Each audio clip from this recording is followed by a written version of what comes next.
I just had a vision of America that nearly frightened me to death. Now you come rushing in here ready to kill me. Will you put that thing away? What is it this time? Oh, it doesn't matter. After a while, they all start to seem the same. Yeah, he should be here soon. I take it that you don't approve. You know I don't. But since when has that made a difference? Stop pouting. Malcolm, why are you meeting with him? Do you remember the first time that you made love? What? Do you remember the first time that you made love? Yes, sort of. Well, what happened? What do you mean, what happened? I mean, was it planned? Was there a reason behind it? Or was it because it was meant to? Because that you knew sooner or later you would? Because it was time? Well, mostly because the lady said I could. Oh, Rashad. Rashad, there's nothing romantic about you. I mean, if you weren't my bodyguard, I believe that you would be alone. Yeah, if all you share with me sometimes I am. Did I ever tell you about Billie Holiday? She sang for me, you know. Did I tell you? She took the flower out of her hand, handed it to me, and then she sang. You don't know what love is until you learn the meaning of the blues. Until you've learned to love a love you had to lose. You don't know how hard you yearn for a love that cannot live yet never die.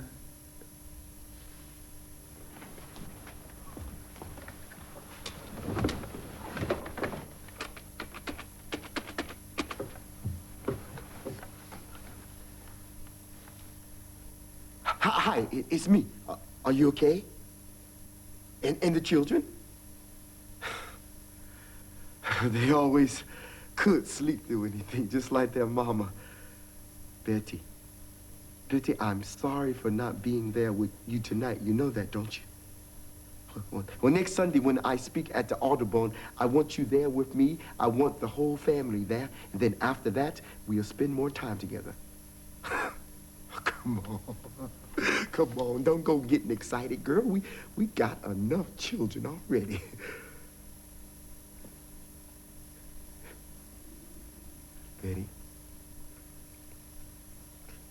Betty, I love you.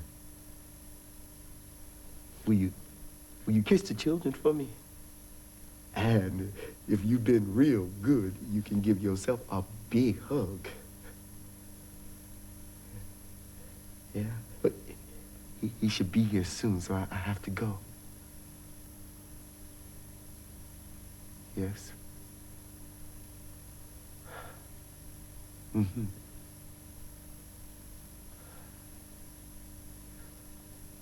Yes. Goodbye.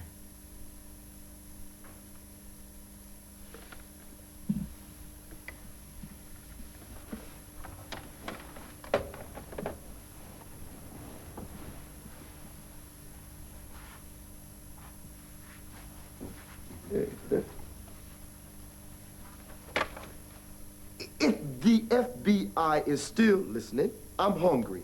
And I'm wondering if you can deliver me some Chinese food. Yeah, and 2 Dr. Peppers. Yeah, and 2 Dr. Peppers. You got that? Mm-hmm. Yeah. And hold the pork. Is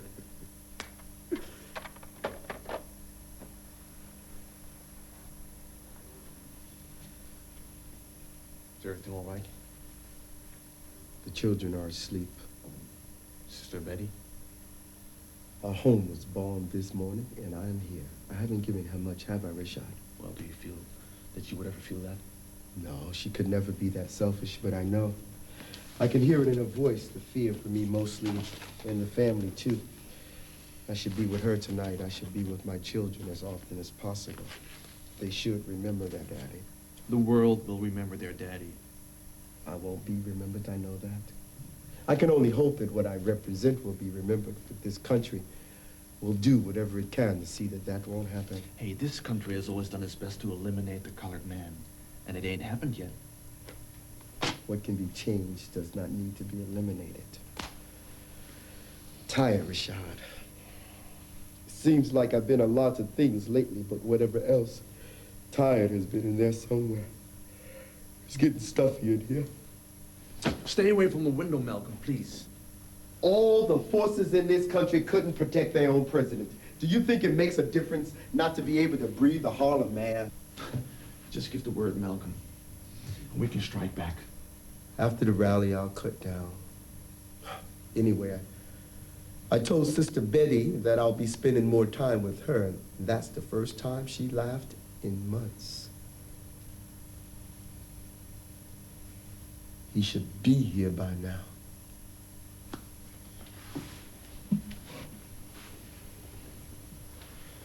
Can you trust him? I don't know. I don't know. Well, at least it's a good thing you're meeting him in the hotel room. Why is that?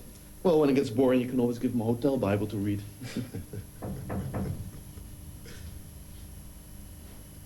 Don't you think you ought to let him in? You know what I think.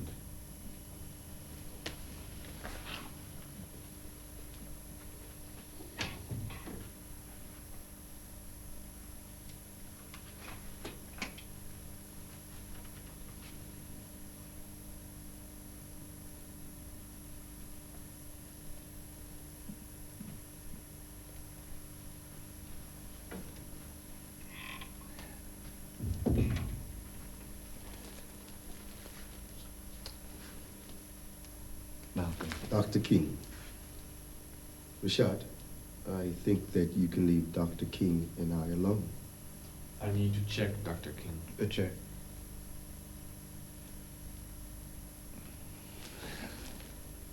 Now, let's check once downstairs. Not by me. Rashad, somehow I think that that is unnecessary. I'm sure that I will be safe with Dr. King. I'm sure it'd be safe with Dr. King, too. But how do I know that's him? Maybe I could give a short speech. An appropriate sermon. Oh, no, Reverend, please, not that. Rashad, we'll be okay. Very well. I'll be just outside if you need me. Can I take your coat, Doctor? Thank you.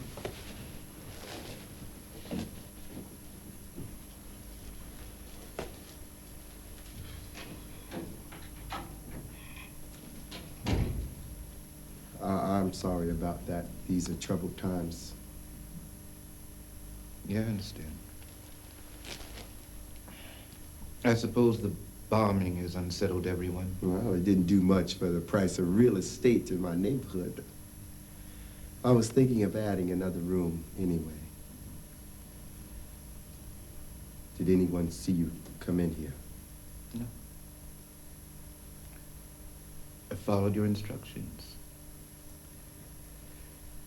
The next time you want me to take the back stairs, I wish you could get a room on a floor lower than the 7th. I've seen you on TV. You could afford to lose a few pounds. Now, television makes you look heavy.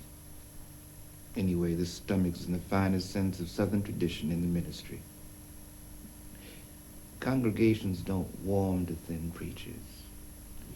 Means the preaching's not good enough to receive a sweet potato pies in lieu of other donations. Oh, well, my congregation sell pies street to street. You might say that it keeps the donations fat and them thin. Speaking of pies, is that your lunch in that bag? Or perhaps a tape recorder? Why should I need a tape recorder? Maybe you're nervous about coming out of hotel rooms. Hmm? Mr. Hoover does have a way of making persons paranoid. You know, I never thought the Lord would make a mistake, but Hoover does push one's faith beyond reasonable limits.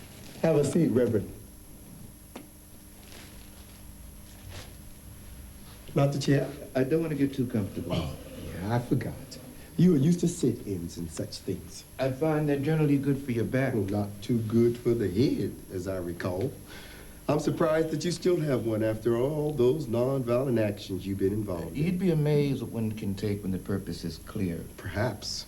But I think that some folks just naturally have hard heads. You know, when I was in Selma 2 weeks ago, I was tempted to come by and pay you a visit. You should have.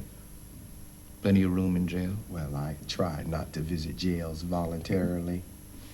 I heard that the speech you gave on my behalf was very moving. Some of the younger folks seem to enjoy it. In fact, if I had spoken any longer, we all probably would have come by that jailhouse and paid you a visit. Excepting we wouldn't have been planning on staying, 'cause there might not have been much jail remaining when we left. Yeah, well, in that case, I should thank you for not speaking too long. Being in jail is unpleasant enough. Having it torn down while you're in there is not my idea of how to spend a Sunday afternoon. You can thank some of your conference planners for that. Hmm? If it was left up to them, I would not have spoken at all. As it was, they spent several hours after I spoke trying to calm the crowd down. Maybe they were trying to move them in a different direction. Well, calming them down certainly would have done that. Since you didn't visit me then, I'm visiting you now. I'm impressed. I didn't think that you visit northern cities too often. I would imagine that our city streets are more difficult to maneuver than those country roads you are accustomed to. If the road was meant to be traveled, it will be. And if it is destroyed, It'll be rebuilt. Or it wasn't the road for us. still a dreamer? You're still the revolutionary? Why, thank you. I wasn't aware I paid you a compliment. Ignorance sometimes is the most sincerest form of flattery.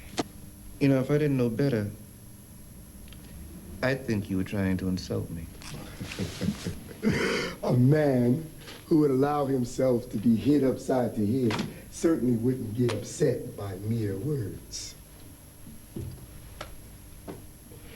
I want you to eat this. No, thank you.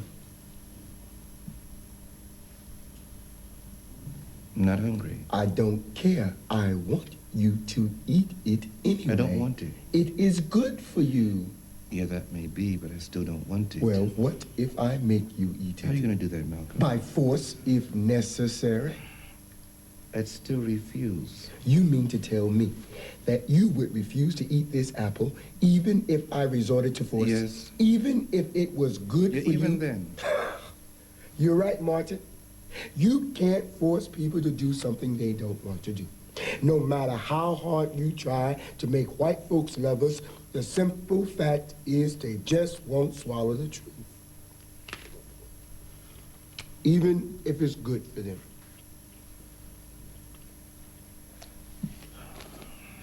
Isn't it odd that you should tempt me with an apple?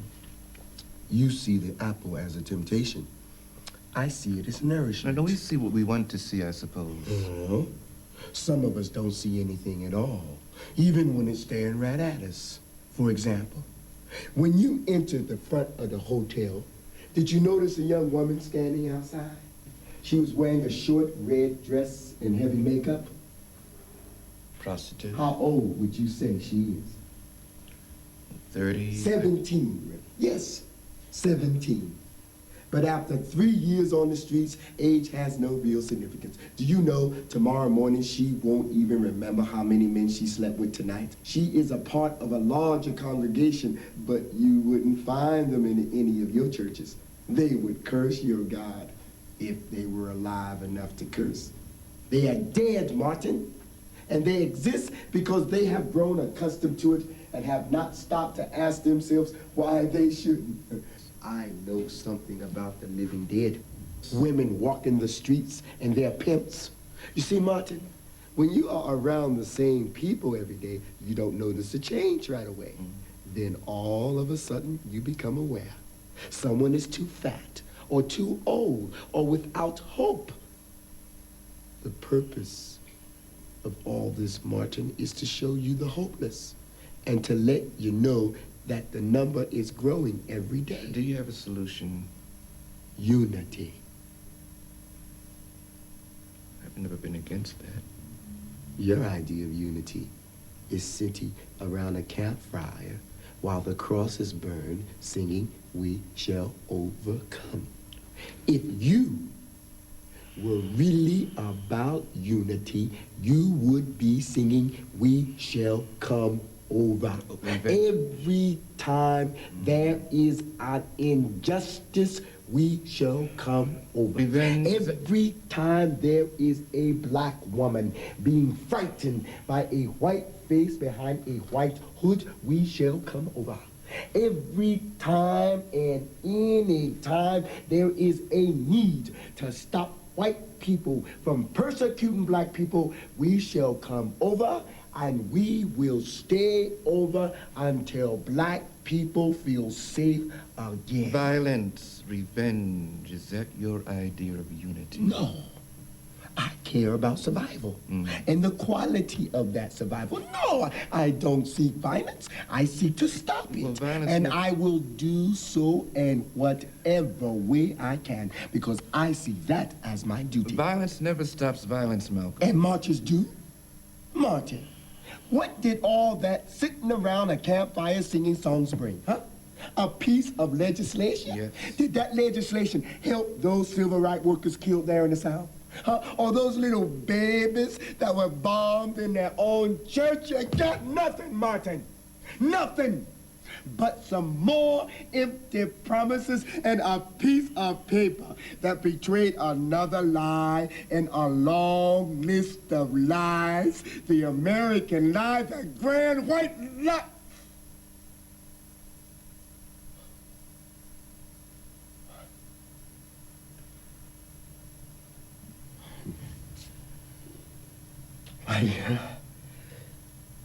Martin, I had a dream last night. Oh? Oh, I'm sorry. That's your line. You may borrow it if you choose. Thank you. You know, Martin, in this dream, we both have been dead for some time. The time it takes to miseducate the average American. Young black men and women did not even know who he was. They knew nothing about the movement, the struggle. It was like it had never happened. The little progress that we thought had been made had all but been eliminated or used in such a way as to undermine its original purpose. I woke up in a cold sweat, shaken, confused. You see, Martin, I have seen my own death countless nights, but that vision was never as frightening as that dream. We will be sold out, you and I. It might happen over a promise for a new job or a deal to be supported as the new leader. It might even happen over a basketball scholarship. It might happen any number of ways, but it will happen. Martin, you might even do it to yourself. And how do you think I will accomplish my own undermining?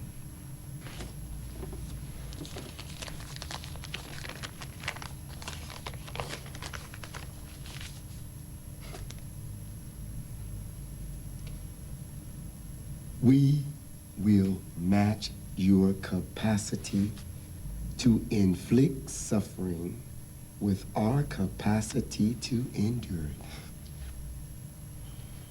We will meet your physical force with soul force.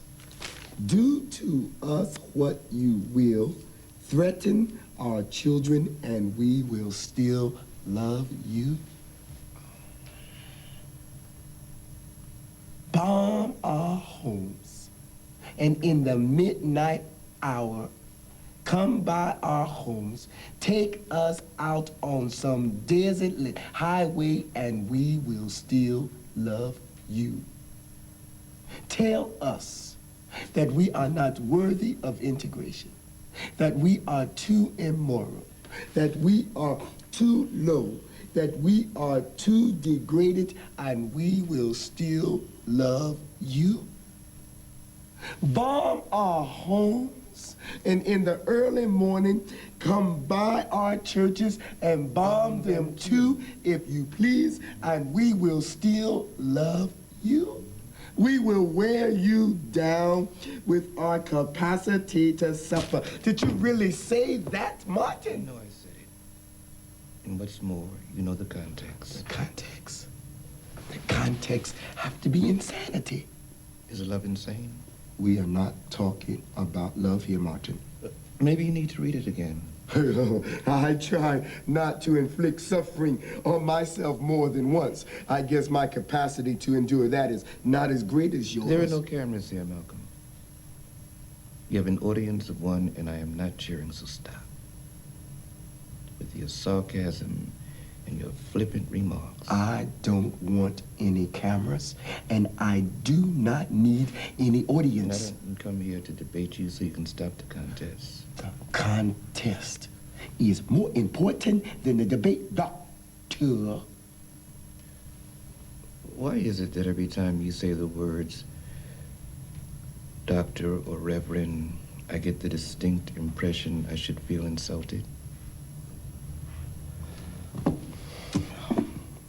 I imagine that it is my street accent. Having not had the advantage of university training, sometimes my words appear to be harsh. Yeah, but you lectured at a fairly prestigious university, as I recall. Of course. There are universities, and then, of course, there is Harvard. But they did not bring me there to lecture. They brought me there to be embarrassed, but I don't embarrass easily. And since Harvard didn't have anything I wanted, I never saw a reason to apologize for not having it.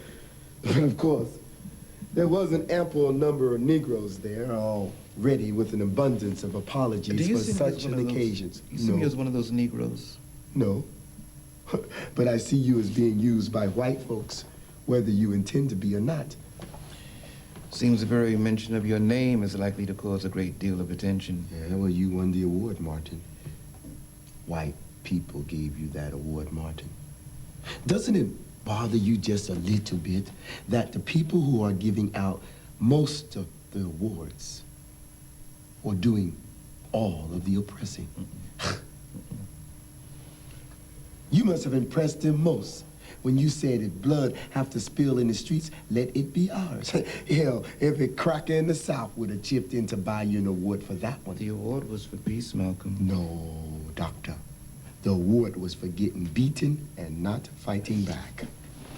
Look, I did not expect acceptance from you. A little understanding would be sufficient. You expect me to understand how a black man would ask his people to be the first, the last, and the only ones to bleed?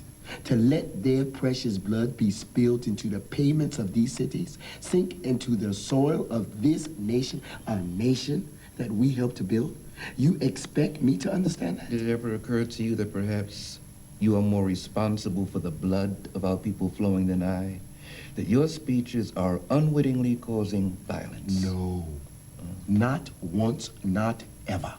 Aggression in the name of self-defense is not violence, it is honor. We have to begin to do for ourselves, think for ourselves, not let the man shape our values because he has some tricky logic. He would have us to believe that defending our families is wrong, that defending our communities is violence. Look. When the music is tango, you tango. It is as simple as that. If they don't want you to tango, then stop playing the music. Then maybe, just maybe, we can waltz nice and polite, like with white gloves and black ties. Don't you think we have made any progress, Malcolm? Progress? Martin, you got some concessions because I was the alternative. They threw some money, some legislation, and some cracker control programs your way in hope that nonviolence would win out. Except we were the only ones to remain nonviolent. If they kill me first, you have nothing to negotiate with. If they kill you first, they can't let me live. They will turn you into a martyr, Martin. They will hold your nonviolent methods up there in the air as a testament to your courage. And if they hold it up there just long enough, they won't even recognize the contradiction. You were killed preaching it. We cannot learn anything from martyrs anymore, Martin. Jesus was a martyr. Yeah, 2,000 years ago, yes, it was possible to die and not kill a movement, but not today. Today is brought to you in living color, right up there on the big silver screen in small, with one clear, unrelenting message. When you lead, you die. How long will we continue teaching that to our children? I can't change, Malcolm. This ain't the country, Reverend. They stack families on top of families here. Black man on top of black man until there's no room, until you can't breathe. And when you can't breathe, you die or either strike out and someone else dies. And then, Martin, do you know that the only time our women get to lie down is when they are working? Yeah. And then it's the drugs, Martin. You put enough drugs out there and they'll begin to believe anything. Why, they'll even begin to believe your dreams, Reverend. Change, Malcolm. I think you know that. Everyone can change. I can't change. Don't tell me that young girl was 14 3 years ago. I can't change, and neither can you. If you can't change, can you at least get angry?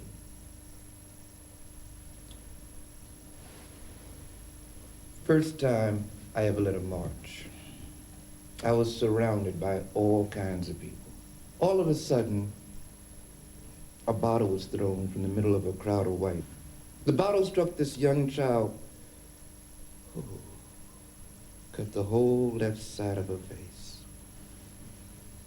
We didn't have time to be angry then. We rushed to protect her, to console her, to worry about stopping the bleeding, but we marched on.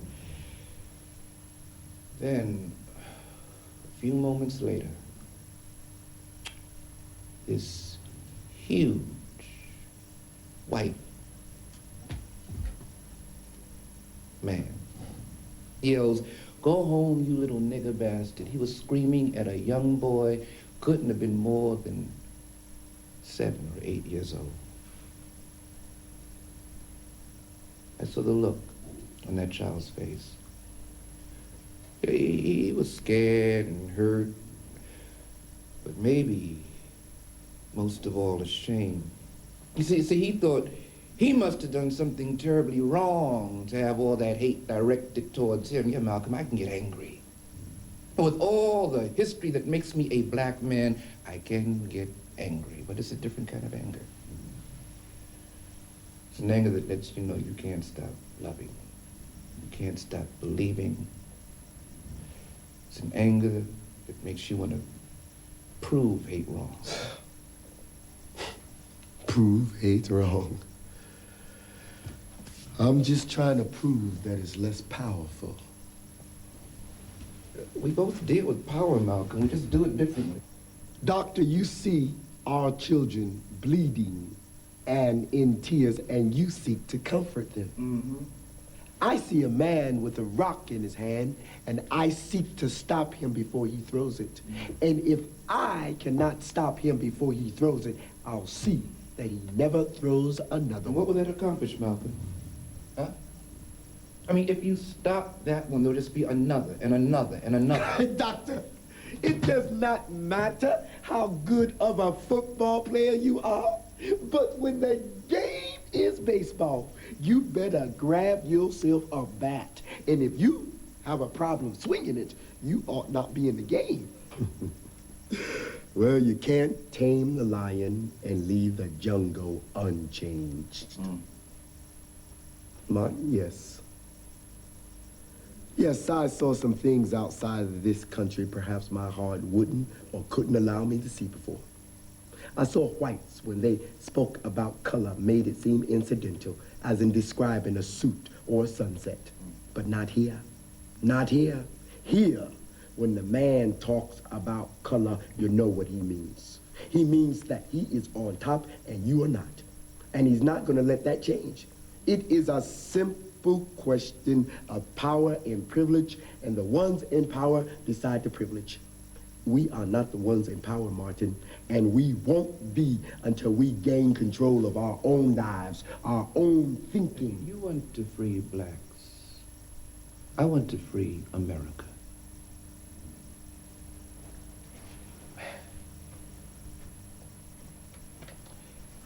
It is the only way any of us can be free.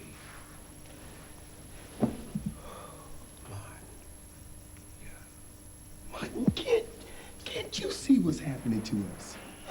Can you see it? 5 years from now, no, 10 at the most, white people won't even have to do anything to us because we will be doing it to ourselves. Do you know that some of those brothers who sit peacefully at your demonstrations and get their heads all split open, do you know they go back to their own communities and commit violent acts? It's the rage, Martin. It's the hurt that's all balled up inside you to make you strike out in the only way you know how, the only way that is acceptable. Look, I cannot stop that rage, but at least I can try to direct it to the right source. Don't we both want the same things, Malcolm? Doctor, you want us to be able to buy a cup of coffee. I want us to be able to sell it. You want us to be able to integrate the coffee shop. I want us to be able to own it. You want white folks to hire us. I want us to hire ourselves. No, doctor. We do not want the same things.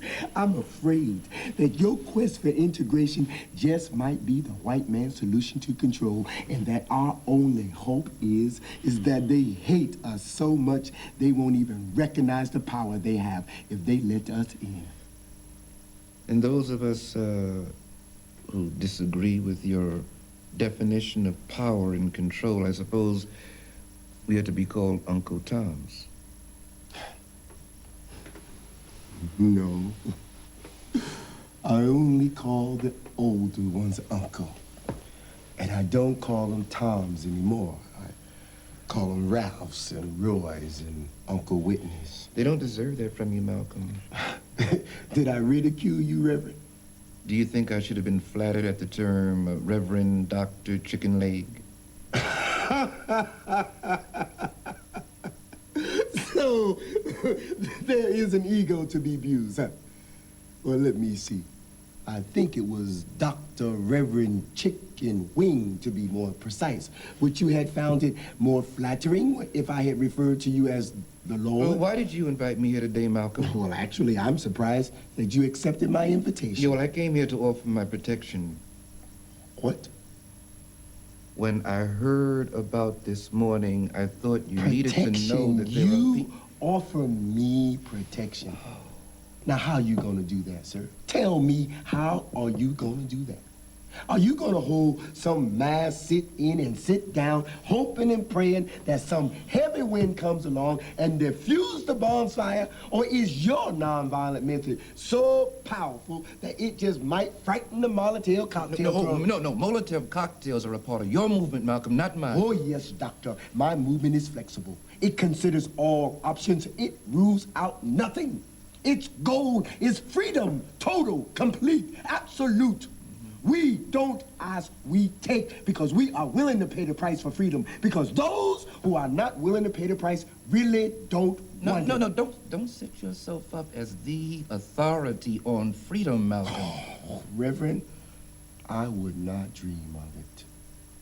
Authorities are those who try real hard to be white. And if they do real good, they get to be called scholars. And if they speak for all Negroes, they get to be called authorities. I came here to offer my help. If you don't want it, I can leave. You are helping to kill me, Doctor. Am I to be accused of that, too? No, not accused, indicted. The course of black people fighting each other is death. When we are divided, it not only becomes easy for white folks to kill us, it becomes justifiable. Yeah, and you think that I have contributed to that? No. Let's just say this. If anyone wants to kill me, if anyone wants to kill any black man, they do not have to stop and ask themselves about the consequences of their actions. Do you believe that they would stop and say, now what would the good doctor do now? They know what you would do. Nothing. Don't mistake non-violence for non-action, Malcolm. You do a disservice to all those who have been beaten so that you might have the freedom to question their courage. I have never questioned their courage, just their judgment. I'm beginning to question mine for coming here today. That could be easily corrected, Doctor. You know, the same steps that brought you up here can lead you away. Thanks for the lecture on unity. Yeah, you're welcome. Doctor, you forgot your lunch.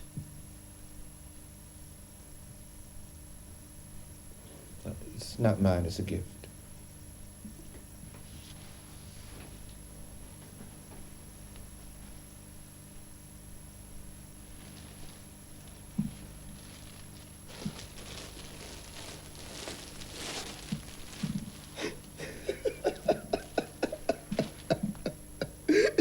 Is this what you brought me for protection? Does this doll have some kind of magical power? It's not for you, it's for your daughter. My family was watching television when the news bulletin about the bombing appeared. They showed a film report of the damage done to your home. You're on the front lawn holding one of your daughters? Tell her. Yes. My daughter wondered if everything in the house had been destroyed.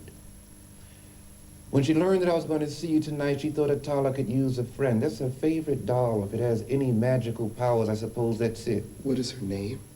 I don't know that she has one. No. I meant your daughter. Yolanda. How old is she? 9. Atala is 6. She will love this very much. Thank her. Thank your daughter. Thank Yolanda for her. For the both of us. Have you ever wondered what would happen to your children, your family, if you weren't around anymore? Only every morning, and then again before I go to bed. And it doesn't make a difference, does it? No, it always makes a difference. It just doesn't change anything. Isn't it ironic? You try to stop white people from hating us, and I try to stop us from hating ourselves, and we probably end up being killed by the very people we're trying to teach. What makes you think you'll be killed by one of your own? Because no white person will be able to get close enough.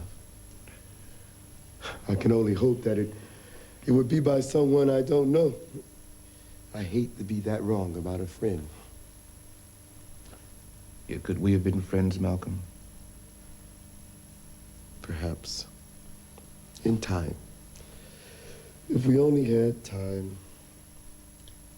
Why did you invite me here today? I don't know. Just wanted to see if you would come. Another test? No. Another chance.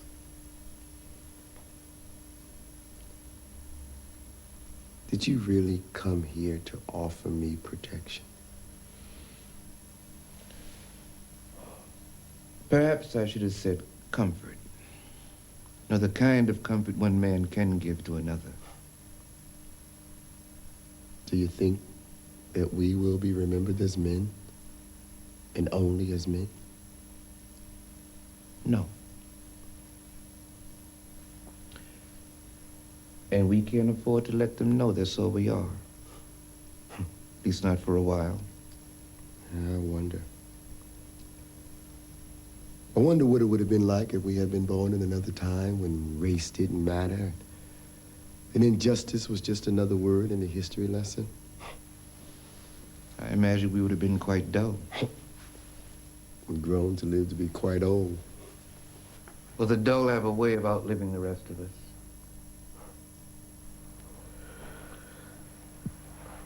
Perhaps that's their greatest punishment. Punishment. I saw my own father killed because he spoke out. I institutionalized my mother because some pain deep inside of her began to drown out the language of the outside world. I have nothing. Nothing to leave my family, not even a home. And yet I wonder, was there more that I could have done? More of myself that I could have given?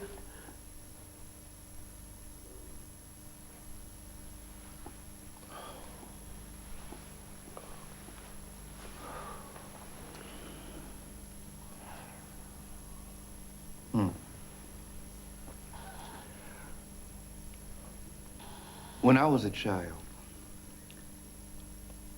I remember my father used to tell me the story of a young Baptist minister who had gone north to seek his fame and fortune.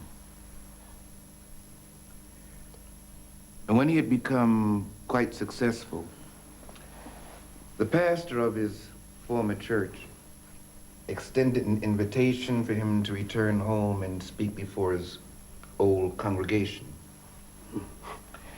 Well, this minister could hardly refuse such an offer.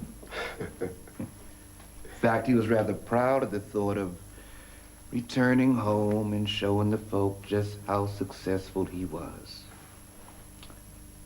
Decided to bring his 7-year-old son with him, teach him a lesson about his history, his roots. When the young minister returned, he was moved so much that he proceeded to give one of the best sermons of his life. He had the congregation rolling from one emotion to another. When it was all over, the pastor threw his arms around the young minister and said, "John, that was a truly moving and inspirational sermon. I wish we could give you some kind of honorarium, but as you know, our church is not doing so good." Oh, yeah. John just waved the pastor off and said that was fine. It was payment enough just to return home for a visit. As John and his son were leaving, they passed the church collection box. John stopped, pulled out a crisp new $10 bill and placed it in the box. Then he and his son proceeded out the church to the parking lot. As they were getting in the car, the pastor comes running out, calling John's name. When he finally caught up with him, he said, "John, I know you don't want any payment, but we just couldn't let you leave without at least a token of our appreciation." Oh. He handed John a crisp new $10 bill. He took the money. Sure he did. Exchanged final farewells with the pastor and got in his car. After a moment or two, he turned to his son, and smiling proudly and confidently, and said, "Son, I hope this teaches you a lesson." His son looked at his father, nodded, said, "Yes, Dad, it has. If you had given more, you would have gotten more." We all have to give more, Malcolm. More than we thought we had to give, sometimes more than we thought we had to offer. We both will probably give our lives to this thing we call freedom. You know that, don't you? I know that. Is there anything that we can do to change our history, Martin? No. History is always bigger than the men and events that make it up. We did change it, didn't we, Reverend? It just didn't make a difference. Neither one of us will be here to know that. I suppose you're right.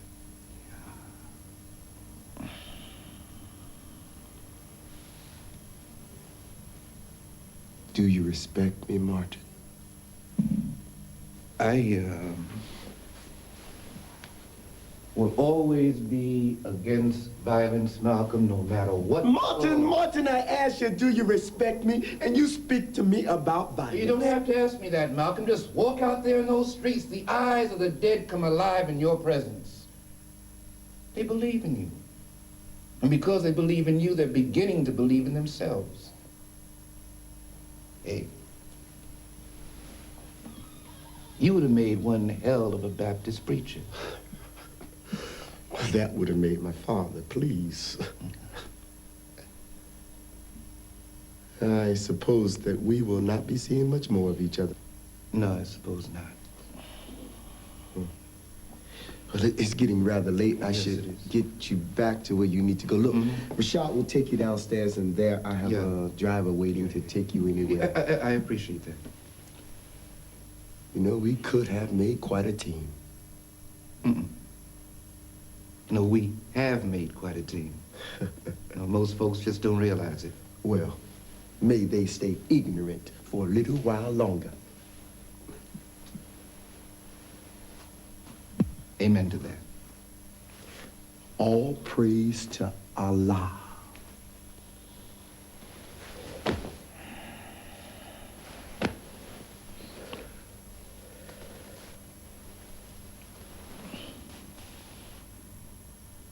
I have never meant to hurt you with anything that I may have said publicly. It is important to me that you know that.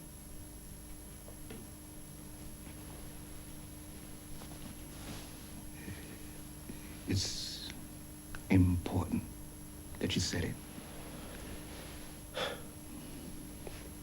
Well, maybe. Maybe there was enough time after all. For what? Friendship.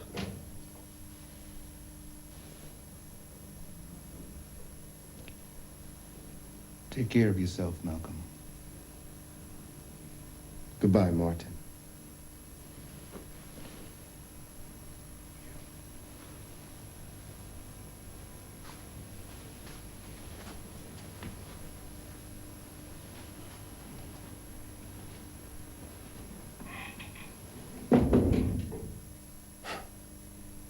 Allah praise the dreamer.